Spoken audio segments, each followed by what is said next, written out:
Hello and welcome to Stylists Chats with Creatives. Today on the podcast, I've got Emma Lightbown. Bound. I've just bound. Yeah, you got there. Even though I've just practiced that 5 times with me today. And she is a stylist, TV presenter, a podcast host herself, and she's London based. Hello, Emma. How are you doing? I'm very good. Thank you very much for having me. Oh, thank you for coming on. It's a pleasure. Yeah, it's really nice. I've been listening to all the episodes. It's great. Oh, good. I'm glad you're listening. It makes me blush. I'm like, oh, people are listening. But I must be having something good's going on. But how have you been? Are you good? I'm very good. Yes, we are knee deep in school holidays at the moment. Oh. So we're on the struggle juggle bus at the moment with the childcare, but we're managing. We're getting through. So, it's fine. Oh, good. I can imagine it's a bit of a juggle. Yeah, it's always interesting when both of you are freelance because it really does have its perks at times, and then other times it is just like, but I've got a job. Yeah, but I've got a job. Well, how are you going to get to your job and I'm going to get to my job, and one of us is going to get back for the child? Because on a shoot, you never know what time you're finishing. It might have a 6 p.m. wrap on the call sheet. Doesn't mean you're wrapping at 6 p.m. So, yeah, we make it work. Sometimes it's a little stressful. Yeah, I can imagine. Sometimes when I think like, oh God, I've got to get home for the dog, let the dog out, hope she hasn't weed on the floor. And like, that's just the dog, let alone like another human to be like, oh God, we've got to get them back from school, fed, everything else. And you're like still on set, like clock watching, like, geez. Yeah, and we have a dog as well. So yeah. Oh God. Yeah, because, the stress wasn't enough. We thought, why not throw a dog into the mix? It'll be fine.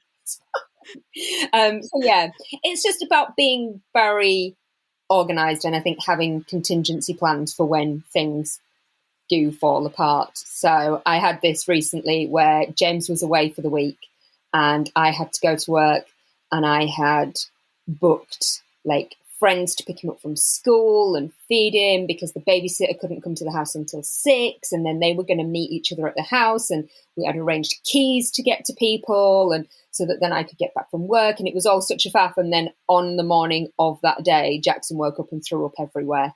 So I was like, okay, all of those plans are out the window then, because clearly I'm just not going to work because I can't send you to school, and nor can I leave you with the babysitter. So yeah, luckily that day was like a telly day rather than a shoot day where I have prepped numerous days worth of outfits, and then which is just the horror. But hey, we get through. Oh, bless him. Yeah, it sounds like quite a balance. And as alongside you styling and TV presenting, you're juggling quite a lot there. Yeah, I think I've always been one of these people that I'm not great if I'm quiet. I've got a really busy brain, and I tend to function at my best when there are a million things happening. I think if I don't have a million things all going on at once, that's when I drop the ball, because I will forget the simple thing, the one thing that's supposed to be happening. Whereas when there's so many things happening, I just keep on top of that. And I think it's a balance of, it's kind of the pros and cons of being an anxious person. Do you know what I mean? You deal with the anxiety, but then it's the anxiety that makes me really high functioning. So I think, that's where the balance lies. But I always like to have a lot of things going on at one time or another. I can't cope when it's quiet. Yeah, I was saying this to my other half the other day, that it was quiet, and just because everyone's budgets are coming back in, so it's naturally a bit quieter, and I was sort of panicking, and I was like, oh, I'm on my sat at home, and I'm just like chewing my fingernails, like, oh God, when's some work going to come in? And he was like, will you chill? This is just your quiet time, accept it. Then I end up like yourself, I try and keep busy. I'm walking the dog, and I give myself a little like agenda and making sure I'm like FaceTiming my mum, or, tidying the house or whatever. Not that it looks like it's tidy at the moment, but yeah, and then it just, like you say, it's balancing it then when you're busy as well.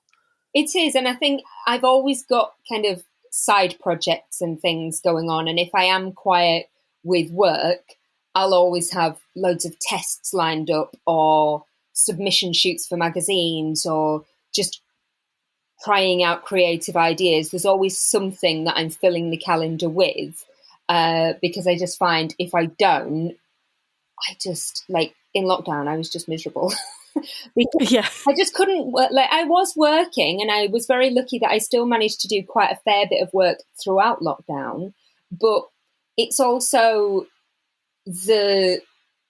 our house is always, everybody's in and out all of the time.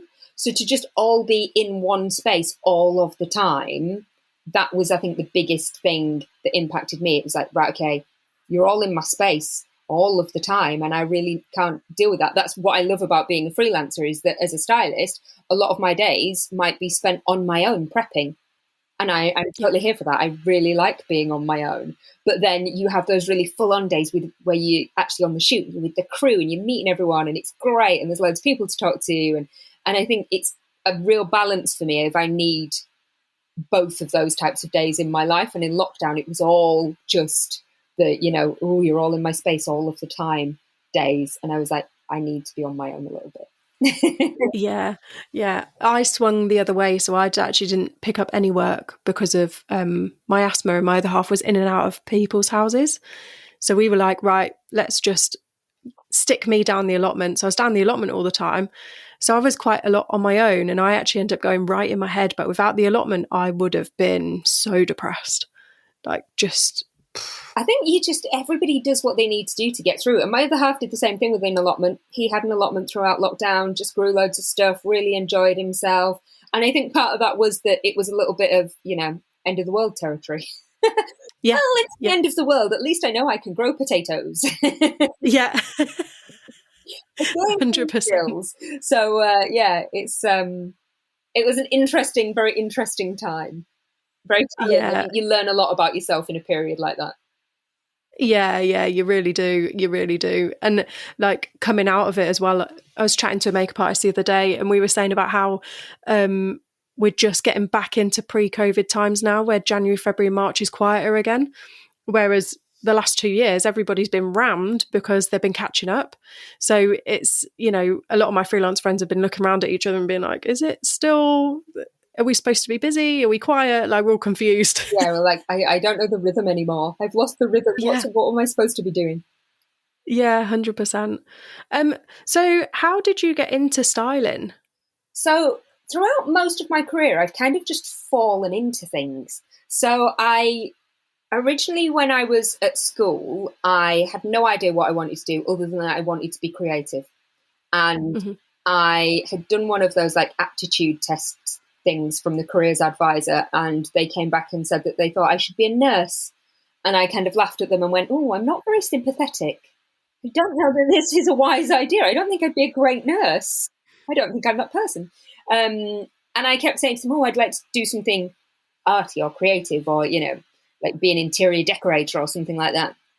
Obviously, I was a teen in the 90s, so changing rooms was like the thing. So I used to watch that and be like, I could totally do that. I'd love that.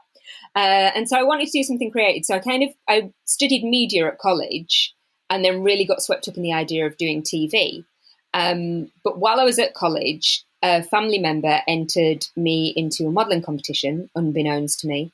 And I went and did this competition and got scouted. And by the time I was due to finish college, I was doing so much modelling work. I was a bit like, well, do I go into TV and become a runner for like $6,000 a year, or do I just pursue this modelling thing and see where it goes? And, I'd had a few big jobs by this point, and I was like, I'm not sure about going and, doing 12 and 14-hour days of TV for very little money and being basically, the tea bitch. Or I could go and model. And obviously, modeling's not easy. It's very full on and it's hard, and you've got to have a very thick skin. But I think because I didn't want to be a model, it was never something that had crossed my mind to even do, because I was just a very skinny, gawky, kind of pale ginger teenager. I was like, this isn't for me. I wasn't that confident in my appearance. But I think because I then really loved being on set and loved working in that environment, I always think that I just put in so much effort.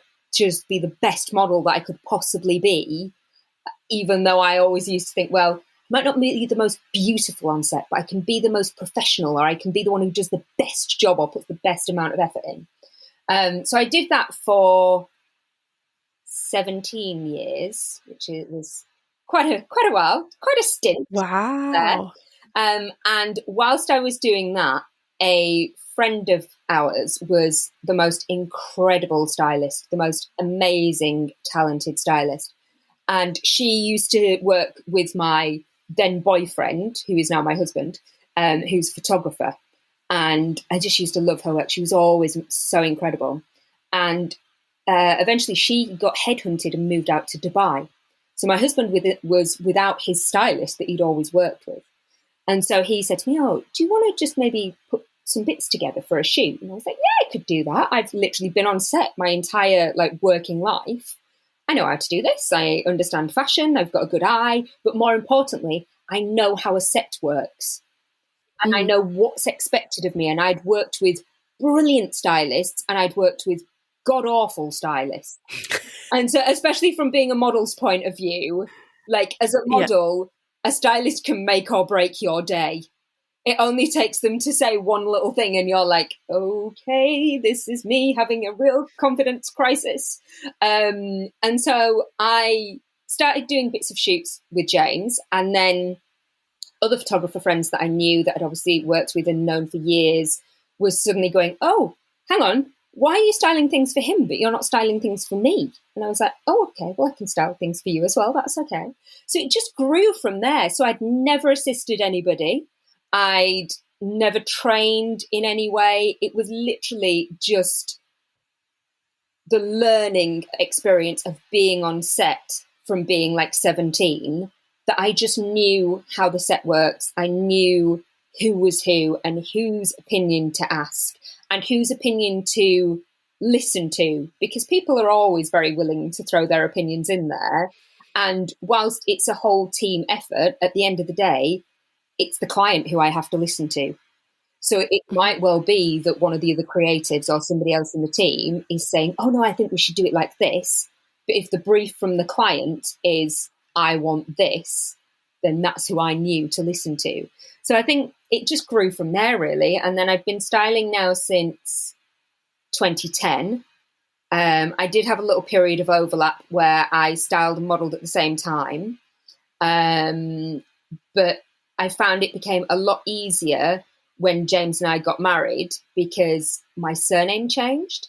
So I was able to style and have a styling career as Emma Lightbown, which was different to the name I was known as a model, because I found when I was just doing it under my maiden name, there were certain clients that wouldn't take me serious as a stylist because they thought I was a model.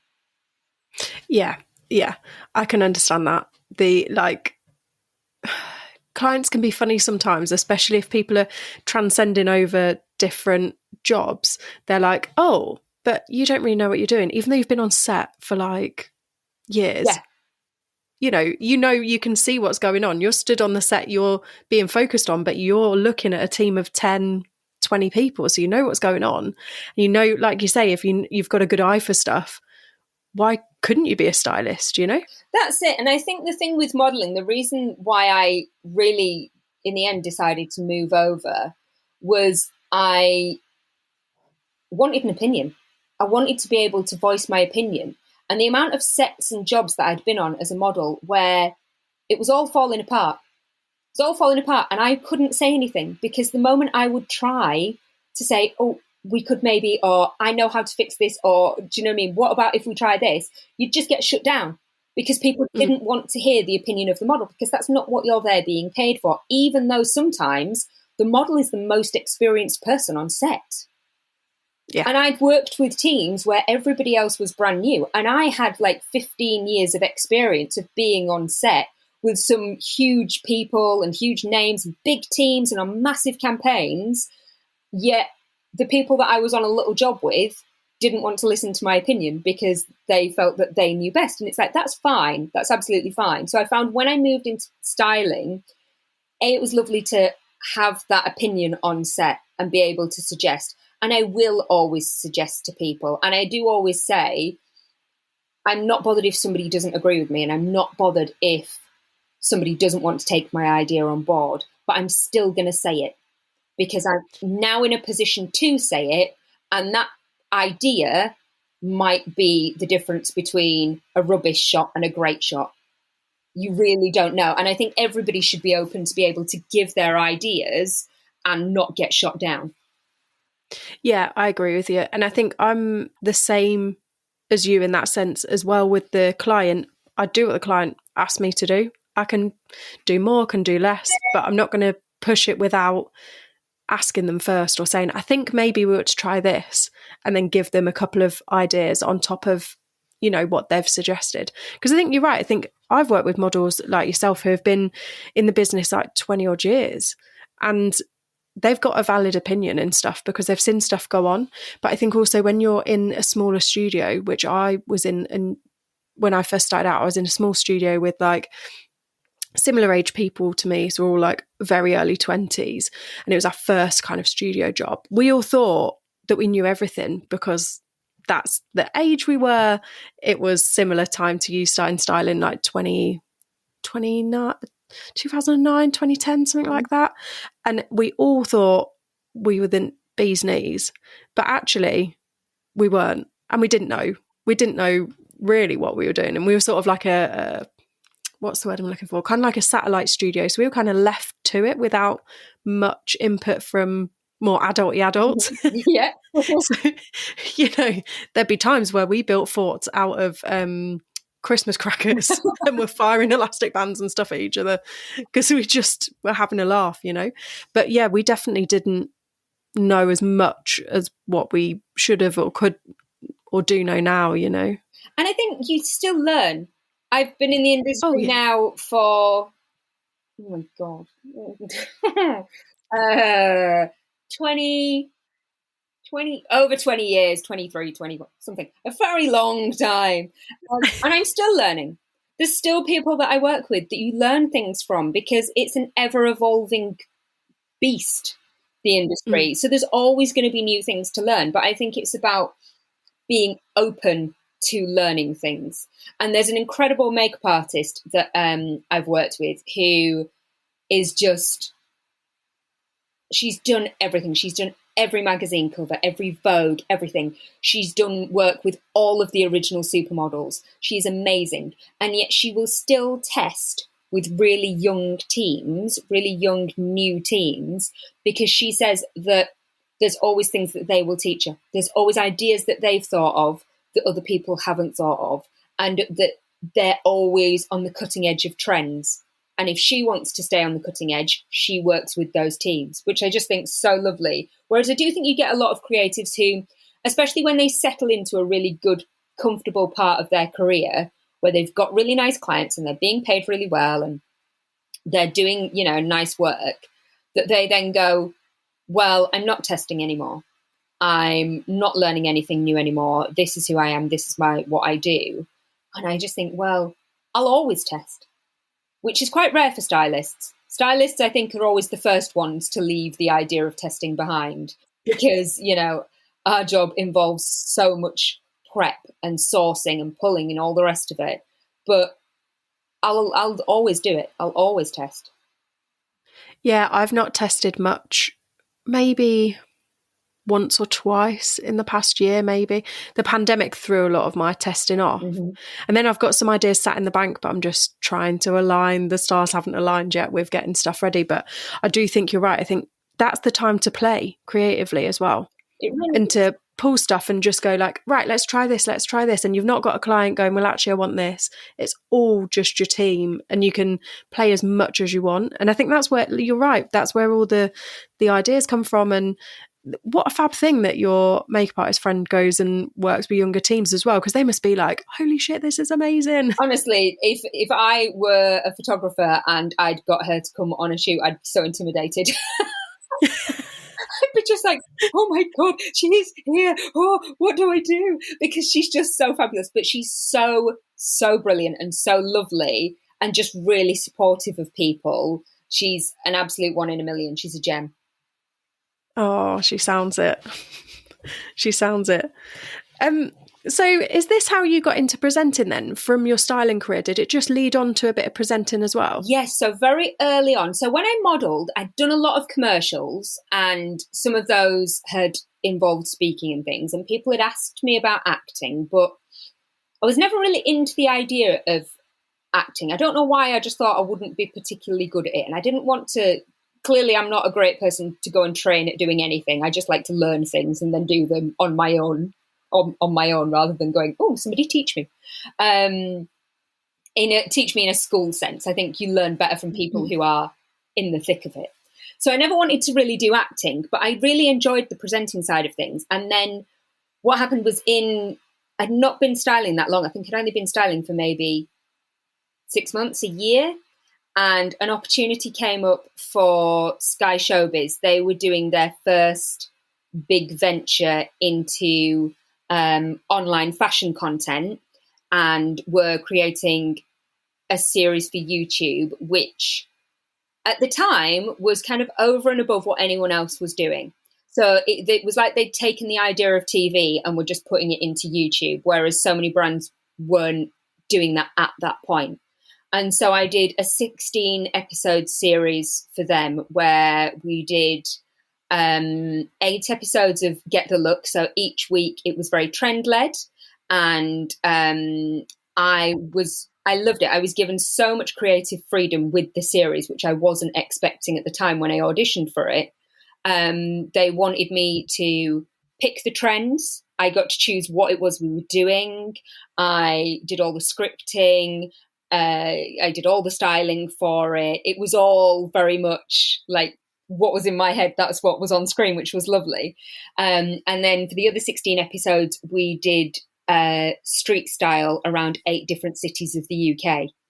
So it was the most full-on 3 months of my life filming this project, because we were traveling a lot, and in between traveling I was doing a lot of the production with them as well, because I had production experience, so they'd got me in to do that. So I was helping them pick the models and the makeup artists and book locations and decide where we were filming and help with all of that kind of stuff. And so, yeah, I just absolutely loved it. And when I came out of that, I did quite a bit more presenting. But then I tend to just wander off down little merry paths, and I ended up getting so busy with styling that presenting kind of got pushed to the side for a while. And then I obviously had Jackson, who's now 9. And so it was mainly in the pandemic where I had all that time to think, and I was like, what do I actually really enjoy? What do I really, really want to do? Because I love styling. I adore it. I adore being on set. My favourite thing is finding the perfect piece. You know, when you've got a brief or you've just got that idea of something in your mind and then you find the perfect piece. Oh, that little buzz for me is just, it's a dream. It's very addictive. I love that. So I will always love styling. But because I'm now into my 40s, I was like, realistically, am I going to get to 50 and still be packing up my car with 16 suitcases or hiring a transit van to fill it with props and drag them all to a shoot? I was like, I don't know that I am. And I don't know that I will still love it if I work in that way.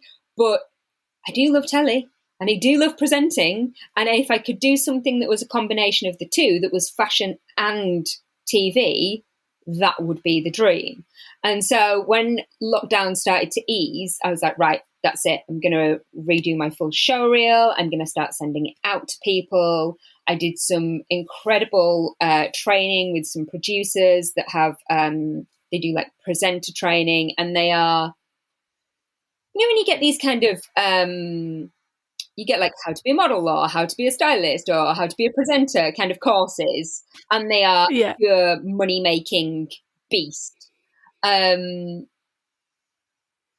They were the complete opposite to that, because they are BAFTA-winning TV producers, both of them who run it, and they've worked on the biggest shows. One of them is the producer for Gogglebox. One of them helped set up Strictly. They've worked on so many things. They know everybody in the industry, and it was just about basically teaching me how to present myself and what my niche was and how to move myself forward, because I had all this footage, I had all of this work that I'd done, but I was still not pushing myself forward. And I think part of that was the imposter syndrome of going, well, I think I'm pretty good, but am I pretty good? I don't know if I'm pretty good or not. I don't know if I'm any good. I could be awful. And then when I went and did the weekend with them and the training with them, having somebody in that situation with that level of experience and that level of expertise turn around and say, no, you are really good. You can really do this. This isn't some pie in the sky dream. Because let's be realistic, obviously, you know, I'm very northern. I'm from a little town outside of Leeds. I'm like, do people like me be on the telly? I don't know that they do. And so I was like, is this a nonsense thing that I've just come up with in my head that I could be on, you know, I could be a presenter? And to have somebody like them say, actually, no, you really could. You are really good at what you do and you really could do this. It really did spur me on. And so then, yeah, whilst I am still obviously massively styling, doing lots of styling work, still testing, still always focused on styling, I am also very much really pushing the presenting side of what I do. So yeah, it's nice. It's nice to have that exciting kind of balance of both. Yeah, it sounds it. That's really interesting. Then, just how you were saying about the guys that helped you out with your presenting as well. That's incredible, and that confidence boost. I think we all need that at some point, and we've all definitely had imposter syndrome.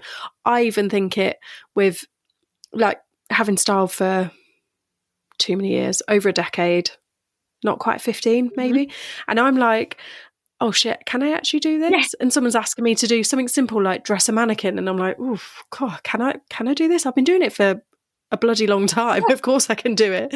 But sometimes you just need somebody else to be like, oh, that's ace, thanks for that. You're really good. And it just gives you that lift, doesn't it? But I do think I'm got a similar train of thought to you in what do I do? I'm 35 at the moment, and I'm thinking, what do I do when I slowly start to hit my 40s, mid 40s and onwards? What do I do that is not going to be quite as harsh on my body, because I'm doing a lot more interiors and still life, and it's lifting furniture. It's like a lot of heavy work, and it's a lot on your body. And I think with my endo as well, I have to be quite cautious of how much I take on. So this is why I've started the podcast, because I thought it's something that I can still be in my industry, but do it nice and slowly, do it to my own pace, and potentially, let's hope, I mean, we've only been going a little while, but let's hope that I can get it like, you know, so it's sponsored, and, you know, so I can actually earn a bit of cash from it, because you've got to think like that. Our job is so heavy on your body if you're fashion styling or interior styling. Completely. And I spent a good period of doing set build and design. I started doing that just before lockdown, I think. And then after, when lockdown eased, I found I was doing so many more sets and really big sets because people couldn't go out and shoot on location. But if they had studios, like in-house studios, I could build in there. And I could build in there safely with under like COVID restrictions and everything else. And then they were able to shoot in there. And so the set building side of it was so full on, so much more active, so much harder on my body than I ever imagined. And yeah, that was one of the real big things when I was like, do I need to keep doing this? Is this a lot? And so I will still do set for people, but I've very much reined it in from what I was doing because it was a lot, an awful lot. Yeah, it is. It's hard enough styling and thinking of all your props and your models and everything else, and you kind of like sort of helping production a bit as well and ordering lots of bits and bobs, let alone actually physically building the sets as well. Yeah. Like jeepers. Yeah, and that was the thing. I was doing all of it. So for a lot of clients, I was doing everything. So building the set, styling the set, providing all the props, styling the models, doing all of that. And yeah, it takes its toll. It's very, very full on. And it is that age-old thing of clients trying to get the most out of creatives rather than booking multiple people. Hair and makeup get it all the time.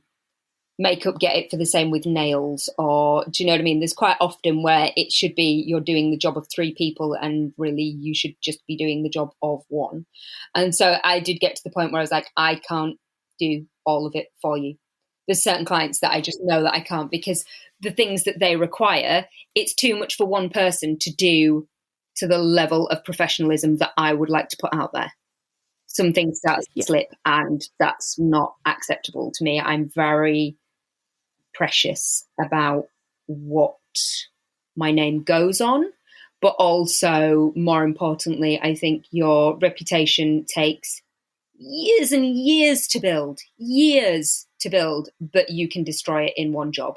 You can destroy it in 5 minutes, but it's the most delicate thing that you have. And so I would hate to put my name to a job that was awful because I had taken on too much. And so I will now always say to clients, yeah, I can't do all of that. Or I can, but you're just going to have a huge team of assistants with me. There will be so many assistants because I can't do it all on my own.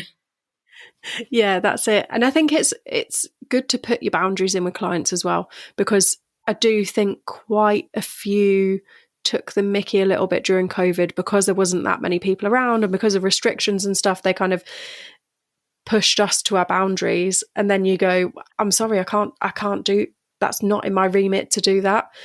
I can't do a kid's hair. I mean, I'm useless at doing my own hair, you know. So it's like, it's nice that stuff's coming back round and other people are getting involved again, you know, and you've not got to take it all on yourself, because I think, yeah, you can easily burn out then as well. Yeah, I think you really can. And it's not worth it. No job is worth your physical or mental health. They're not worth it. There's always other clients out there that will, you know, appreciate you, pay you right, treat you right. So you don't need to do it. But it does just make me laugh when people try to multitask things. I was doing a job with a celebrity, a very famous celebrity, and I was asked by the clients if I could also do their grooming, because it was a guy.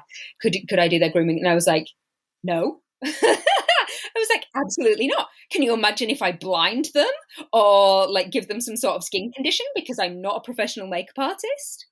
Like, and also it's not that easy just to groom a guy's face and hair. It's not just putting some hair gel in and putting some moisturizer on their face. Absolutely. I was like, there is no way. I was like, go back to their agent and just ask them, who does he use? Because he'll have a person. Yeah. He'll have a person. Just use his person. I am not his person. That's not my job.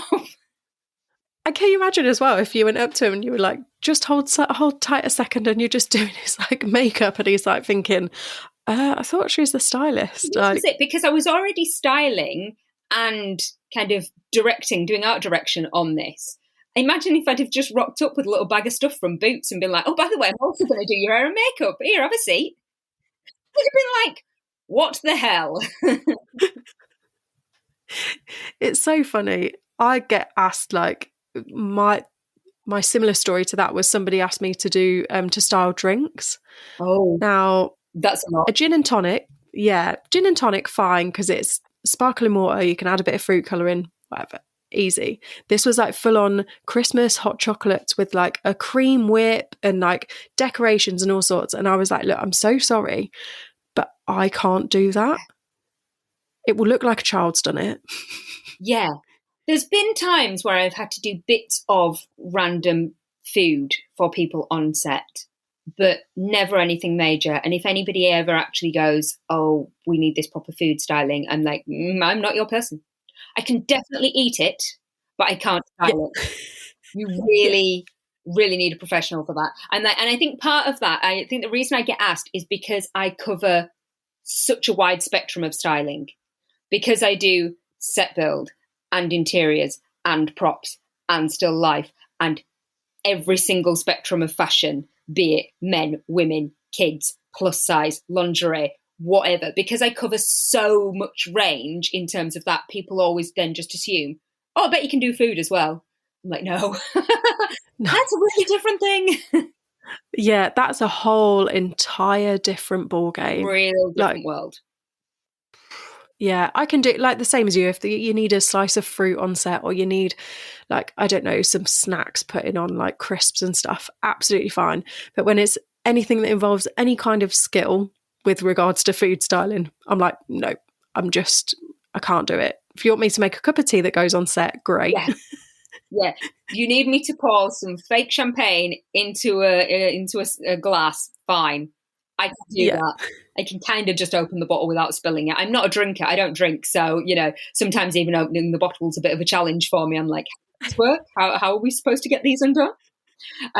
But yeah, I have my limits as to the things that I'm capable of, and food styling is definitely a limit.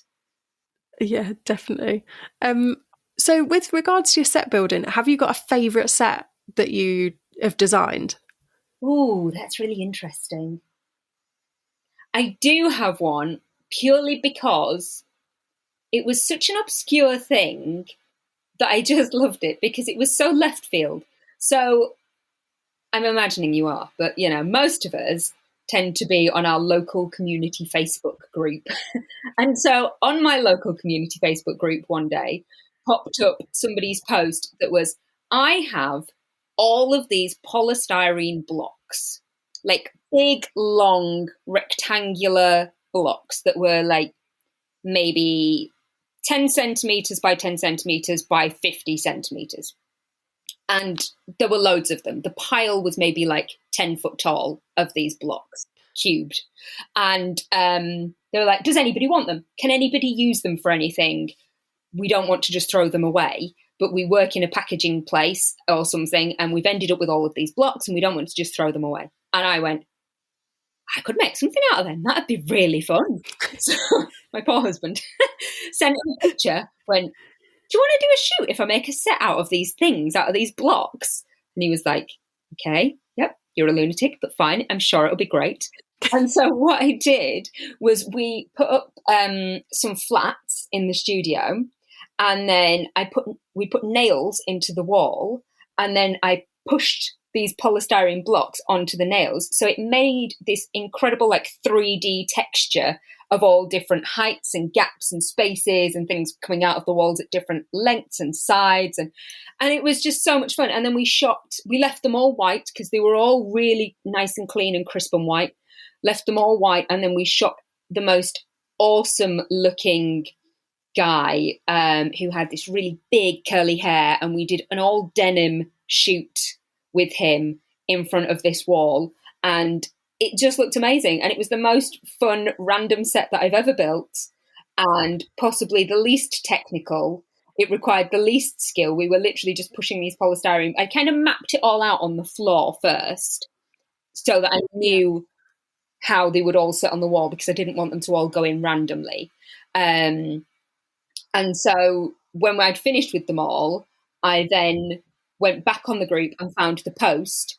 And anybody else who'd commented and said, oh, I could use some of those, I then took them and gave them to them. So these things had a whole other life after the life of them being on set. And so I just love that. I hate wastage. There's so much waste in our industry. And if you can reuse something, just reuse something. There's a lovely Facebook group that I'm on that's lots of set builders who swap and borrow things and recycle things. And the amount of times that people have had a brand new carpet in set that's been on a set for one day and then is just going to get thrown away. And so they put it on this group, and sometimes people sell things and a lot of times they just give it away for free. But I just love the idea of this group, and I've had some amazing things off there, and I've also put some awesome stuff on there for other people to have. But yeah, I just hate the idea that things just constantly get thrown away. I think part of it stems from being a tight northerner. And if I was like, and I know like particularly one of my clients, when I would build for them, afterwards, they'd just quite happily get a skip and put it all in the skip after the shoot. And I'd be like, what are you doing that for?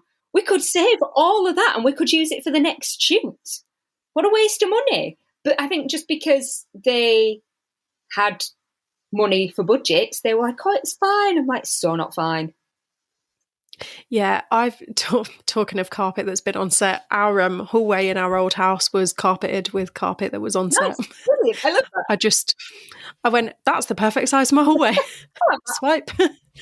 Yeah, but you're right. Like, there's a lot of reuse in the studios I'm in. There's a lot of reuse of like windows, doors, shelves, blinds, and stuff like that. But the flats, they get used and used and used, and then they're like too far. They're like 3 inches thick with paint. Yeah.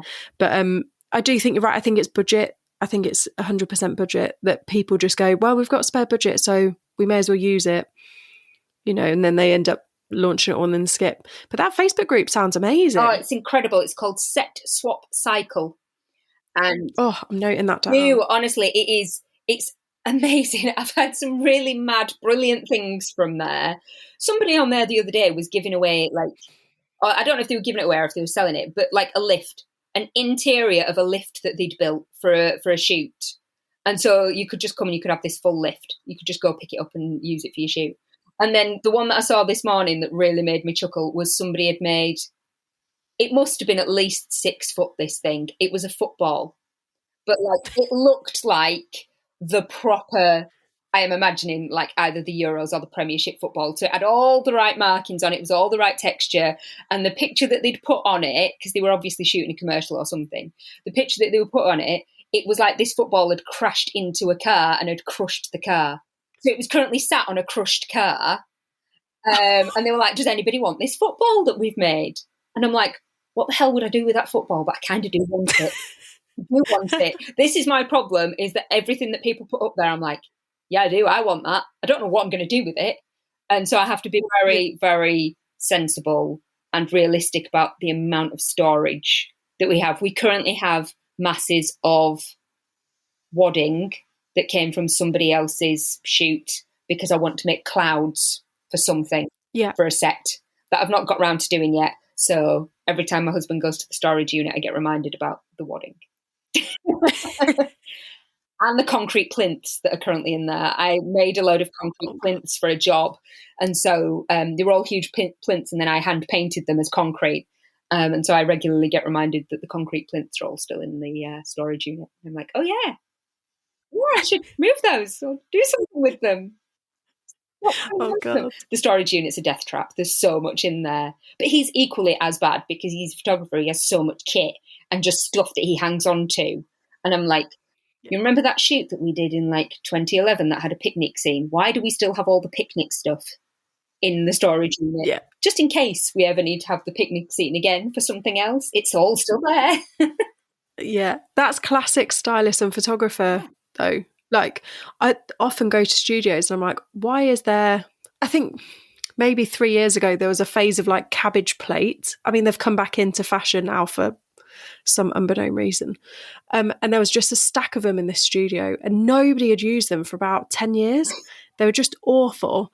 And then someone was like, just get rid of them. And then, of course, they've come back into fashion, haven't they? So then somebody's had to rehire them all. Yeah. It's the most ridiculous things we have. Honestly, the storage unit is a treasure trove of randomness.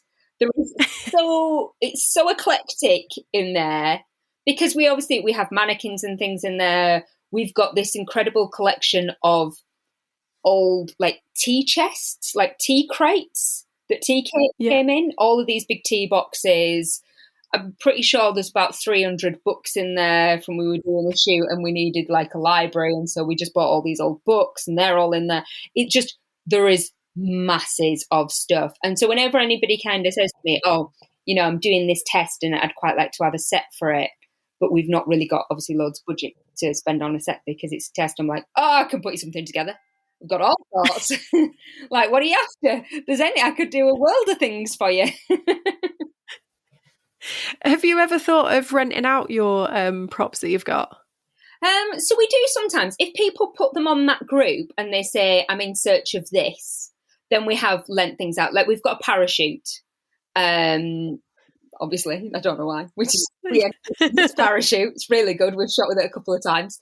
And you'd be amazed the amount of times that people go, has anybody got a parachute?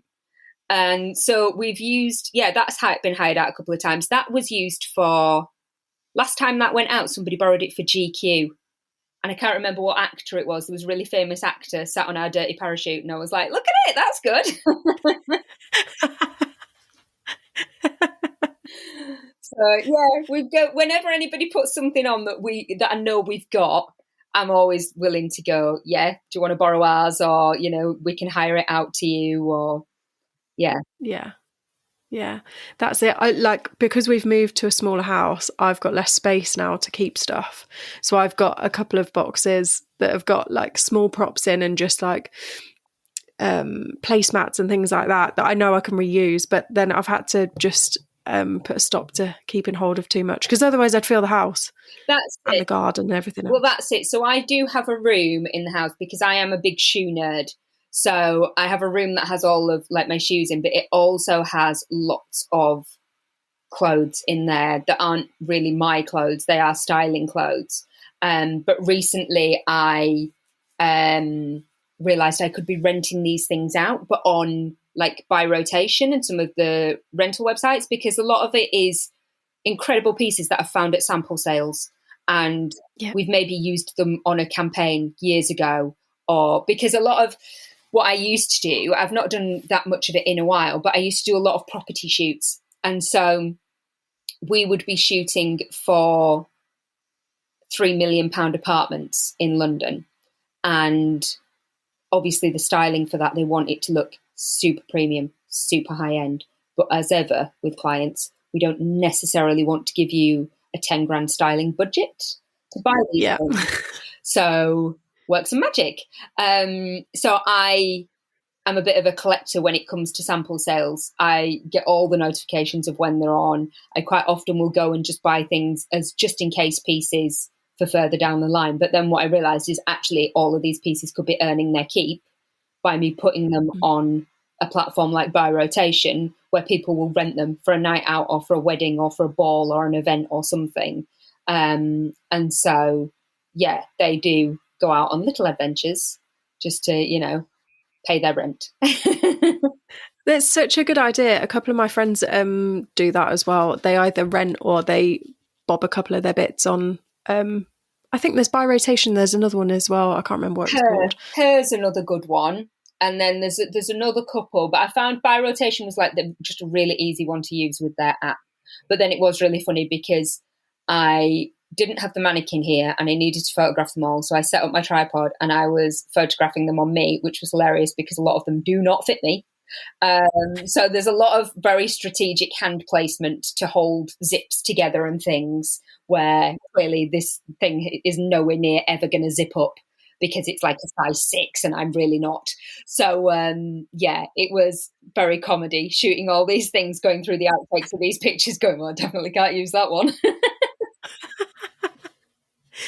It's such a lovely idea, though. It sits well with the sustainability kind of thing as well, which I think I quite struggle with because our industry is so consumer-led and driven by just almost overconsumption that it's quite nice to see stuff being reused or recycled as best as we can. That's it. I think it's all about balance for me, and I do appreciate that there are lots of ways in which our industry and the fashion industry is terrible and doing terrible things and some of the worst polluters and the worst for the planet. But I don't feel the way to get consumers to change is by guilt, because then you're just making people like feel bad.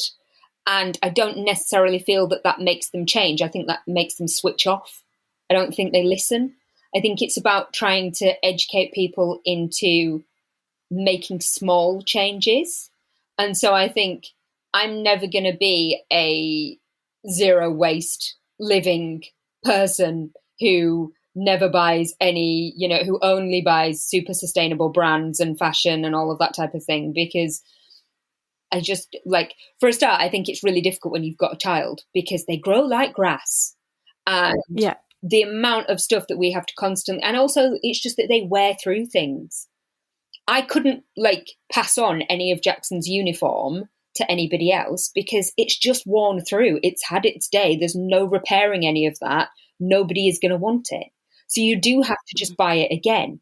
And so I think anything, little measures that I can do in terms of renting things out to people or reusing things or just encouraging clients to be a bit savvier with what they do, I think, it's trying to make an impact where I can without going, right, I'm going to change my entire lifestyle and I'm never going to fly and I'm never going to buy anything new. I'm only ever going to have vintage. Because I just don't think that's very realistic. And also, part of my job presenting is I work for a shopping channel. I need people to buy things, otherwise I'm out of a job. And the same for styling. I need people to buy things, otherwise I'm out of a job. I don't have the luxury of going, well, yep, let's all be super sustainable and let's never buy anything new again, because at that point, I have no income. I'm not paying my mortgage. I am living on the streets. Yeah. I think my friend said to me a little while back, it's doing the best you can with the budget you've got and the lifestyle you lead. Mm-hmm. And I think that's the best way of looking at it, because I get, same as you, I get like quite a lot of samples, and I think to myself, well, I'm saving them, and then I tip my bag out at home and my husband's like, do you really need a 10th pair of pajamas? And of course. And I think I like buying and selling off vintage quite a lot. Yes, I do a lot of that. Yeah, I really like that. And I think there's little ways you can change. And like, I don't buy an awful lot of fast fashion anymore. That might also be age, because I'm not out on the Raz every Friday and Saturday night thinking I need a new outfit or what have you. And a lot of my friends we borrow clothes. We're all similar size. We borrow clothes and I think that's kind of nice too, to have that community where you're right, I'm a size 16. Have you got anything? I'm going to this random event, and you've not got the appropriate thing in your wardrobe. It's nice to be able to borrow stuff and just think a bit more about it without, like you say, being fed guilt, because not everybody's budgets are that they can afford £100 pair of trainers that are sustainably made, but they might be able to afford a 40 quid pair of trainers that they can get resold or, when they're worn out. But I think you're right as well with kids. I can't imagine how hard that is when they're growing all the time and then tearing about, and then you're like, how have you grown out of that and made like 6 holes in it in one day? This is it. You just don't you want them to just be able to wear things. And like, I bought Jackson a pair of trainers the other day, and then he went and played football in them in the garden, which I wasn't aware he was wearing those trainers to go play football in the garden. He just put on his clothes.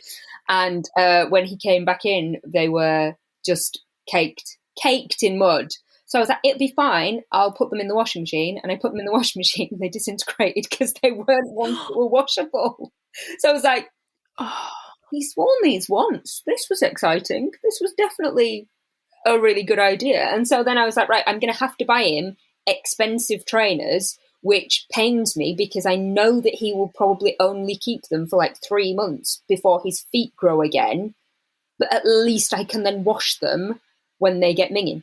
So yeah, I think your friend completely has nailed it on the head. It's about doing the best you can with the budget you've got and the lifestyle you've got, because yes, there are people out there who are doing way, way, way more than me and would look at me and go, well, your lifestyle's appalling, you are the problem.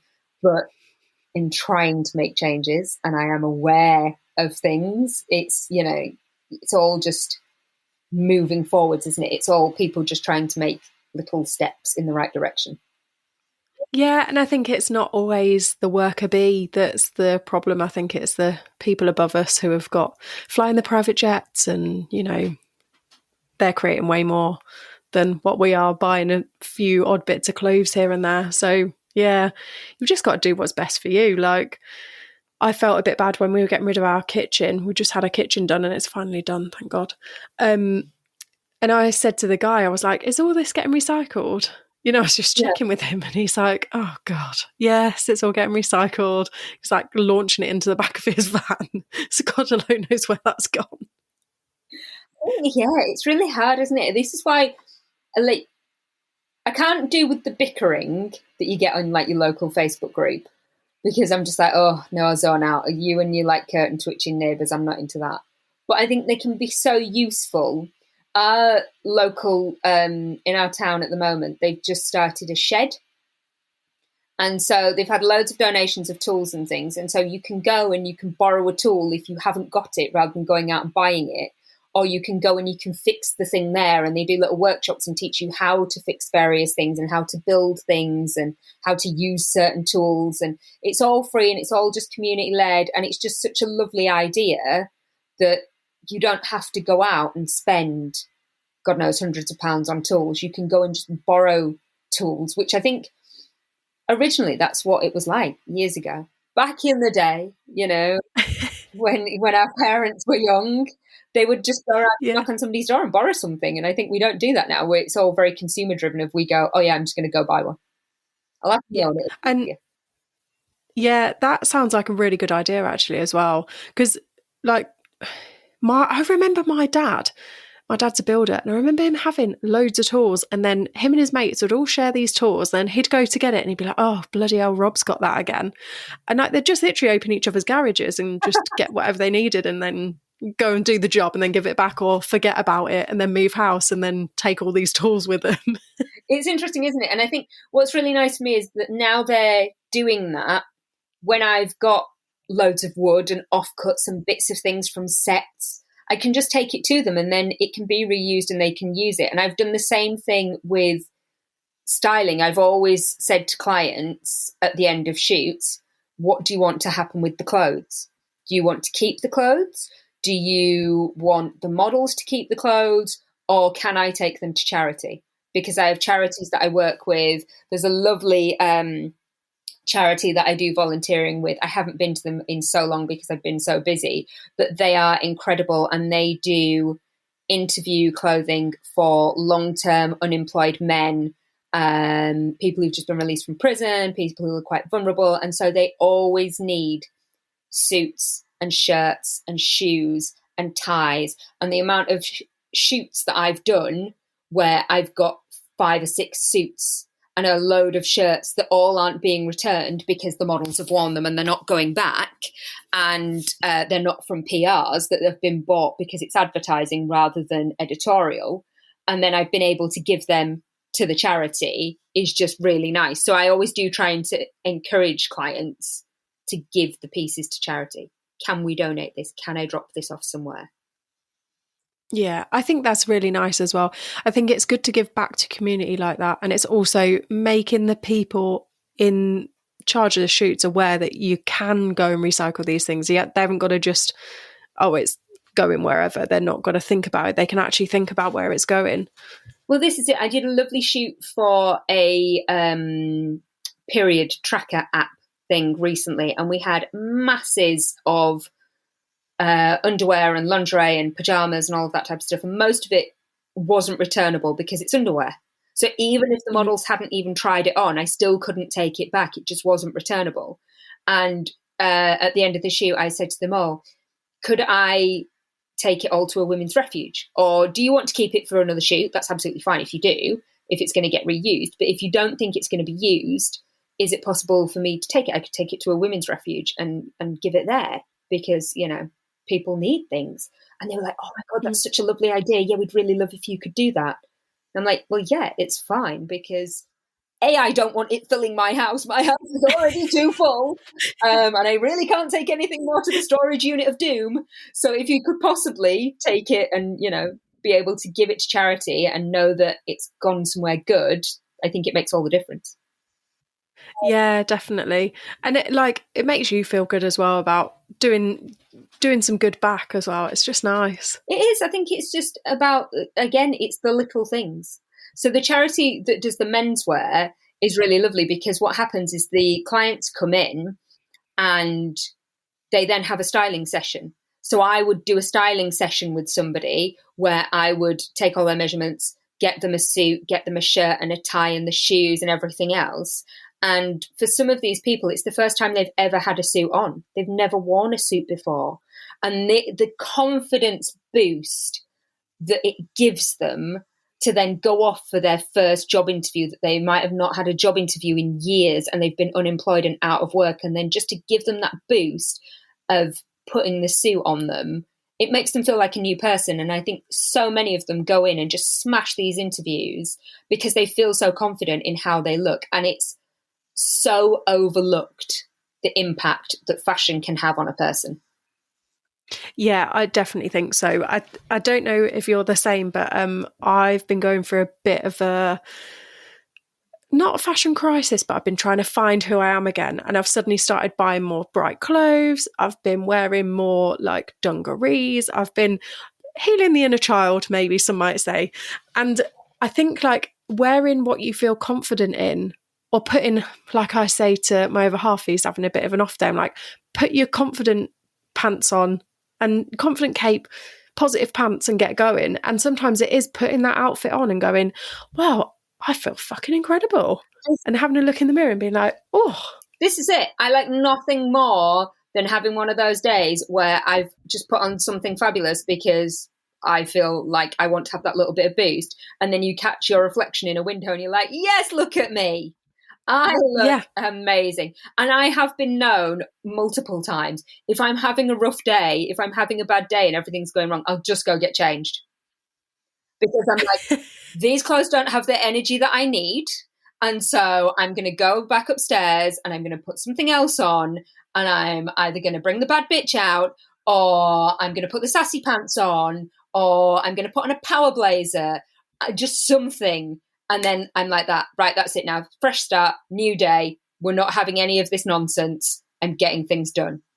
And it makes a difference. Yeah. It makes such a huge difference. I've always said it about red lipstick for me, that wearing red lips is like my superhero cape. The moment I put on a red lip, a really strong red lip, I'm like, I am a completely different person. You cannot mess with me. I'm the most confident I will ever be. If I'm in a red lip, then you know that I am full. My confidence level is 100. I am up there and I'm like, yes, I can do anything. Thank you. Yeah. I'm with you on the red lip. Mine, that's my signature for like going out, is red lip and a winged eyeliner. Yeah. And I'm just like, I'm done. I'm confident. I can get served first at the bar. Yeah. I can just snake through everybody and get to where I want to stand at a gig or whatever. Yeah. I do feel the power of red lipstick. It's 100%. It's a huge thing. I always recommend it to people and like, just put something, a strong lip on, or just put on a strong outfit, or just, and I think a lot of that, it's about take up space. Mm-hmm. Take up space. Don't be afraid to have somebody look at you. They're looking because you look great. Do you know what I mean? Yeah. And if they're looking at you with any sort of negative critique, why does it matter? They're not wearing it. You're not asking them to wear it. As long as you feel fabulous in it, that's the main thing. And so I'm generally always the overdressed mum in the schoolyard. Unless I'm like walking the dog, or I'm going for a run, or I'm like stood on the side of the football pitch. Those times I am like 100% practical. I'm in like my walking boots and my like leggings, and I've got thermals on and all of that type of stuff. But general me is in a dress. Usually I love a dress in a bold print or a bright color, or just something that's not boring. Just just why wear the boring clothes? There's no need. Yeah, I'm the same. And actually the other day, last week, I was wearing my bright Lucy and Yak dungarees. They're like got big orange and red flowers on. They're very CBBS, and a bright t-shirt, and I'd slung a jumper on, and then I'd let the dog out and chased her down. We've got a little balcony, and sometimes she just needs a bit of encouragement to go to the toilet first thing. So I'd put my Crocs on. My Crocs are lilac tie-dye, right? So you've got the image, yeah?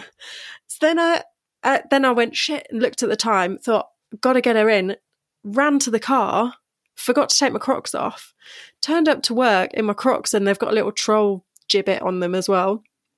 And the head stylist just went, what happened to you this morning? And I'm just like, I'm here. What? I should have put my trainers on, but we're here. And then she was like, no, I really love it. Yeah. She's like, this is so you. You're owning it. It's great. Just, yeah. It's fine. Yeah, that's it. You've got to like just own it. And I think that's some of the thing with colour. I've definitely like said to my mum when she was in her late 40s, I was like, Mum, just own who you are, wear the punk rock stuff that you want to wear, sling the leather jacket on and your Doc Martens with your pretty dress or whatever.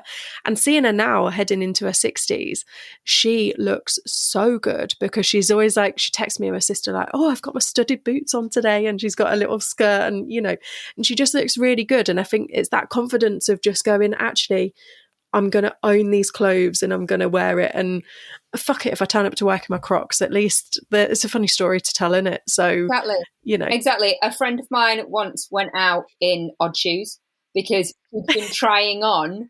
They were the same height, so I think that's what threw her. She'd been trying them on in the mirror, trying to figure out which ones she was going to wear, and then the doorbell went, and she went and answered the door, and then she just picked up her bag and put a coat on and went out. And then when she got out, she was like, why have I got a blue shoe and a pink shoe on? Like, what is wrong with me? Like, I'm properly, like, just in... And by that point, it was too late. She was out then. She's just like, suck it up. That's what you've got. Yeah. Just own it. Pretend it was intentional. That's really funny. I do remember my mum, she used to be a teaching assistant, and she used to work in the next city along. And I remember her turning up to work in her slippers. So I was thankful I didn't quite hit a slipper. Yeah. I'm not quite It could have been a slipper. Yeah, exactly. It could have been a lot worse. Yeah.